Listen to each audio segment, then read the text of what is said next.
Do you have the noisiest Dreamcast in the world?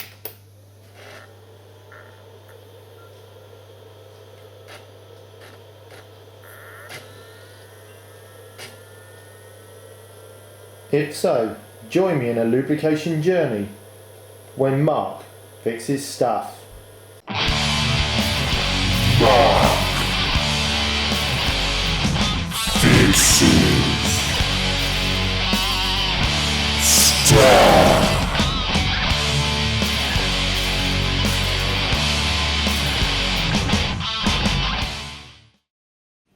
The Sega Dreamcast is a criminally underrated machine with a library of titles, some of which actually hold up today. One thing that wasn't understated about the machine, however, was its capacity for making really loud noises whilst loading and booting games, to the point where you could be forgiven for thinking that the machine was about to tear itself to pieces. In this video, we're going to examine how to remove the laser assembly and apply lithium grease in order to minimise that noise. You will need some cotton buds, some 99% pure isopropyl alcohol, some toothpicks, these ones come in a pink case, some lithium grease with the lid removed, and a Phillips #1 screwdriver. Finally, a couple of sheets of kitchen towel. That's right, kitchen roll, kitchen paper. This is just to stop the top of the unit getting scratched. Okay, first things first, we need to open this sucker up. Fairly easy to take apart.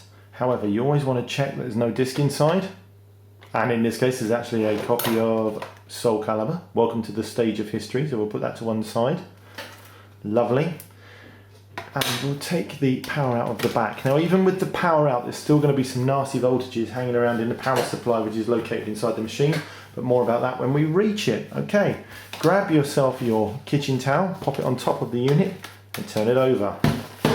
Very easy to open up the outer shell. There's 4 screws with the Dreamcast, and I will show you where they are located. They are here, here and here, and also one is underneath the modem unit, which I'll show you right now. The modem unit comes out quite easily by pressing down on this tab and pulling outwards. This can be a bit stiff after in someone's loft or garage for a while, but by pushing down under the tab, and the unit comes out as a whole like this. Okay, put it to one side safely, and we can see that there is a screw underneath there. We'll remove this screw with our #1 screwdriver and put to one side. Now, the outside screws on a Dreamcast are the black ones, so it's fairly easy to identify them. We'll just put that to one side there. Luckily for us, the other 3 screws are a lot easier to find, and they're located here. You can get away with using a #2 screwdriver, but it's best to use a #1. Okay, if you've got a magnetised screwdriver, it will make life a lot easier. Located here.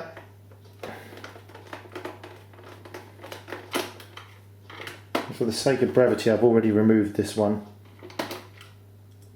Probably saves us a jump cut. So 4 screws, which are here,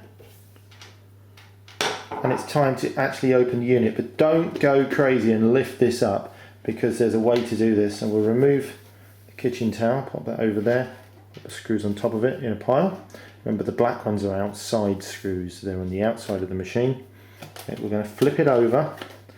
Now, with the Dreamcast, you must always ensure that the lid is open before you remove the top, and I'll show you why.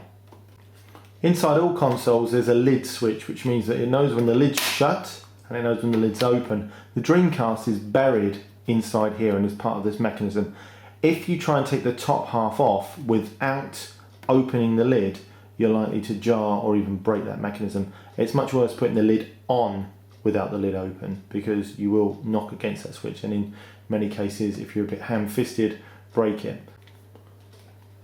So with the lid open, removing the top half of the shell is actually very, very easy. There's no wires or anything in the way of removing the whole thing. Underneath, you can see all the bits and bobs. We're going to put a bit of grease on that as well, just because we should, and it will stop it wearing. But we'll put that to one side for the moment. Now the part we're interested in is actually here, this laser assembly.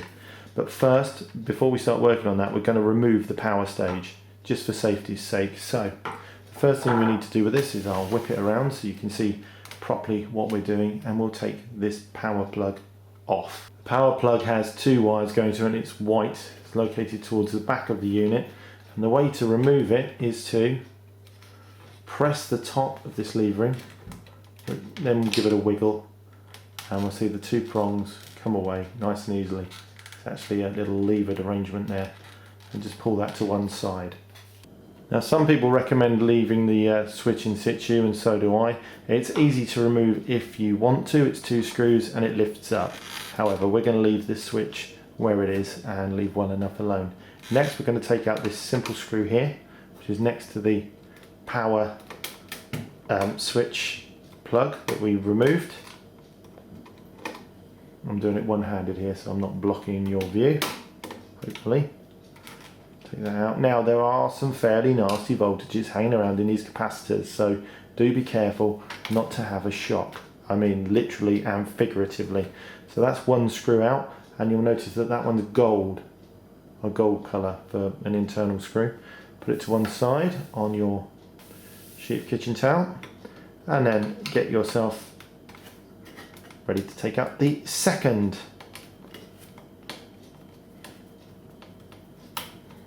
screw that's holding the board in. This is held in by two screws only.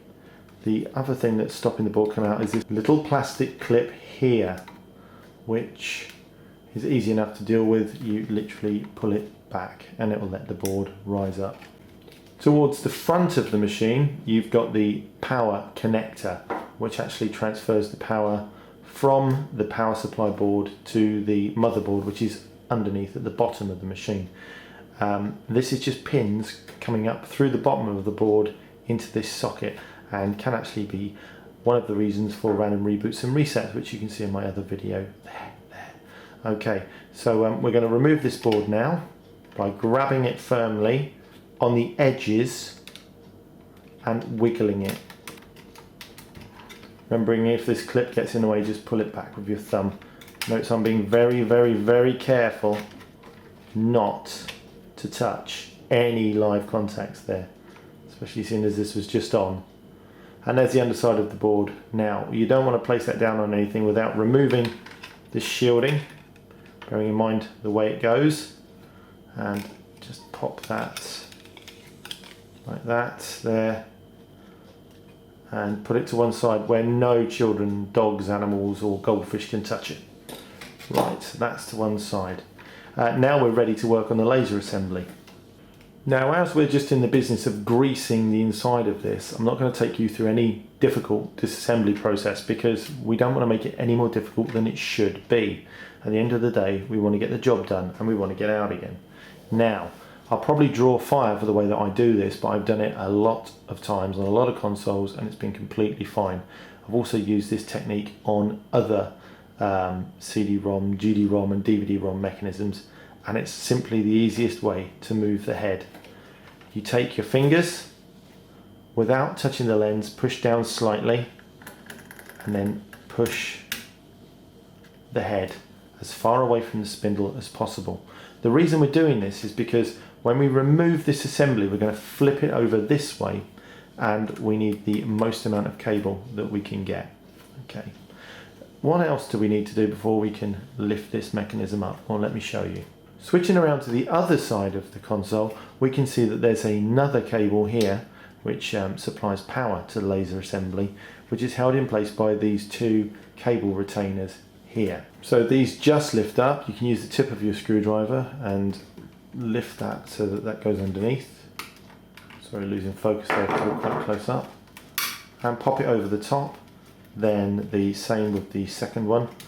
You won't be able to see me do this one. You just have to trust me. No smoke and mirrors. So that's over the top.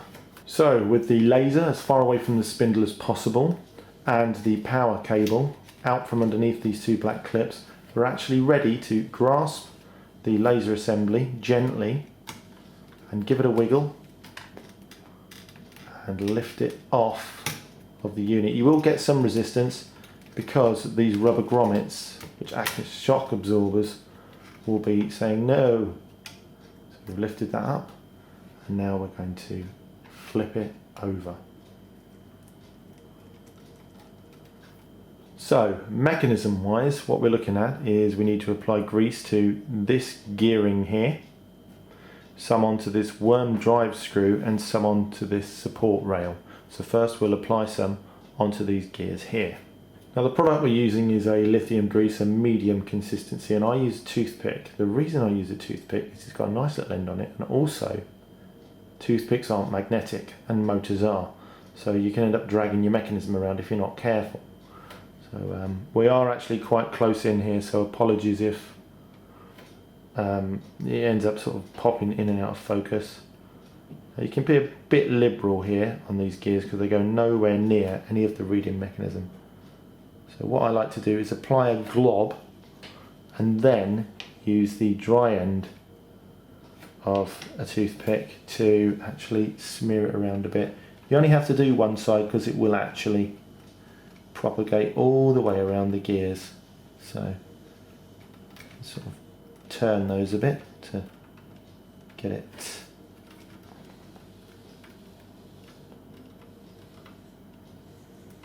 nicely spread. There we go. Now it doesn't look much, but that will significantly reduce noise already. Okay. The second part is actually this worm gear. Now, whilst we're zoomed into this part, I'll add some lithium grease to the inside of the rail. Okay, and again, as this drives, it will propagate the grease along the rail. It actually close up looks quite messy, but it's not as messy as you'd think. Take a little bit of that off. Lovely. And now I'm going to shift the whole unit this way so you can see the rest of the worm gear. And I'm going to apply quite a lot to this because where you're applying it isn't the whole worm gear. It will need to spread around, so it's very difficult to do any harm with the lithium grease. You can't get to every part of it, so that will spread out nicely and also lubricate the inside of that shaft there. The last thing we're going to do is we are going to move again down into shot and lubricate this guide rail. This is the least of our problems really. It doesn't create too much noise, but it's always good wherever plastic meets metal to lubricate if it's a moving component. Why don't they use this much grease in the factory? Well, grease actually costs money, and they just use the bare minimum really, and after this amount of time it will dry out, and that's a fact. Okay, so that's the inside of the laser assembly nicely greased up. Trust me, that's exactly the right amount of grease. What we're going to do now is pop this back into the machine. Grab it gently and start to feed it back on like this. Bearing in mind that we don't want to touch the laser under any circumstances. We have to make sure that these three rubber shock absorbing grommets go back into position, and they go fairly naturally, and the power supply cable goes back into place there. We also want to tuck this power supply cable back underneath these cable retention clips. So lift it back up, push it under gently as you can. Got a bit of grease on my fingers now.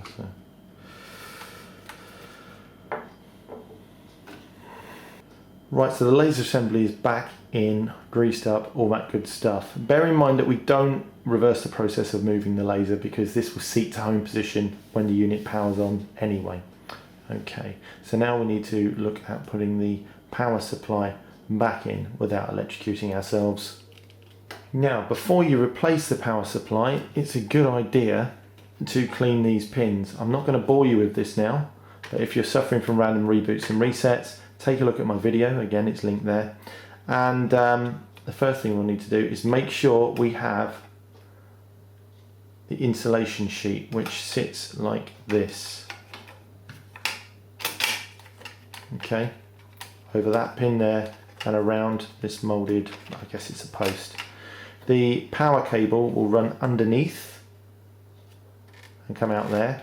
Then take your power supply, looking at the power connector in the back. That needs to line up with these slots here. Okay. So once that's lined up, that goes in.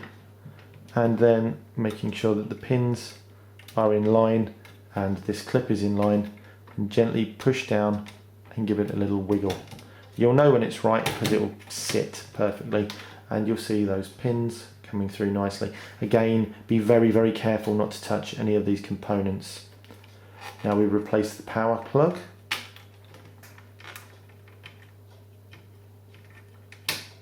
Like so. Next, it's time to replace the screws, and if you remember, the screws that we use on the internal board are gold. Just pop that in there. Remember, only finger tight because this is an old machine and you're screwing metal into plastic, so you don't want to go completely crazy. And the board's pretty firm anyway, it's not going to shake around. And the next screw, which is here, again, a gold screw, which goes into the socket like so. Apologies for the shadows. Apologies for anything that Cliff Richard was involved with, actually. Right, there we go. So that's the two screws back into the power board. So now it's time to replace the lid. Now there's a couple of things here. First off, what I like to do, whilst I've got it open and I've got the lithium grease out, is just put a little dab of lithium grease inside of here. Okay, it's not a great harbinger of noise, however, it's plastic on plastic, and these are two different types of plastic, so one will wear the other one down eventually, probably not in my lifetime, but then again, being anal is probably the reason you watch my channel. So a little bit of lithium grease on there. Now, remember the presence detection switch for the lid I was telling you about? Well, that's here, and it's very, very fragile. This is kicked off by this part of the mechanism. You must replace the lid with the lid open, the top half of the shell with the lid open. Otherwise, it will butt up against that, potentially break it. And if that's broken, you've got a big problem. So, with the lid open, just squarely place the top shell of the Dreamcast down and let it find its own level. And you'll know when it's right because it will just literally drop into place, like so. Good. Okay, check around the sides to make sure that the mouldings are all together. Looking good, plugs in the right place, great stuff. And then shut the lid down like this. Grab your kitchen towel, pop it on top of the unit. Again, this is so that we don't scratch it. And you can probably guess what I'm going to do now. It's not terribly interesting. I'm going to put the 4 black screws back in. So I'm going to skip this bit to reduce the length of the video. Soul Calibur. And what we're going to do, we're just going to pop this in the machine, power it on, and listen to how it sounds. So pop that into the machine. Lovely jubbly. Take the power cable, make sure the power's on or off, that's off. The power cable, pop it into the back. That familiar crackle. And let's listen to how it sounds.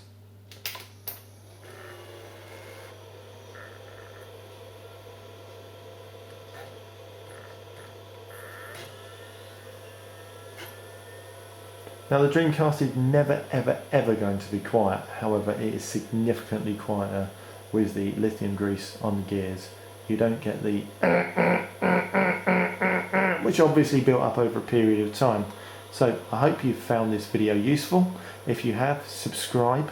If you've loved this video, tell others. If you haven't, then don't tell anybody. This is Mark from Mark Fixes Stuff, signing out and telling you to subscribe to get your fix. And I'll see you all in the next exciting video. Sega.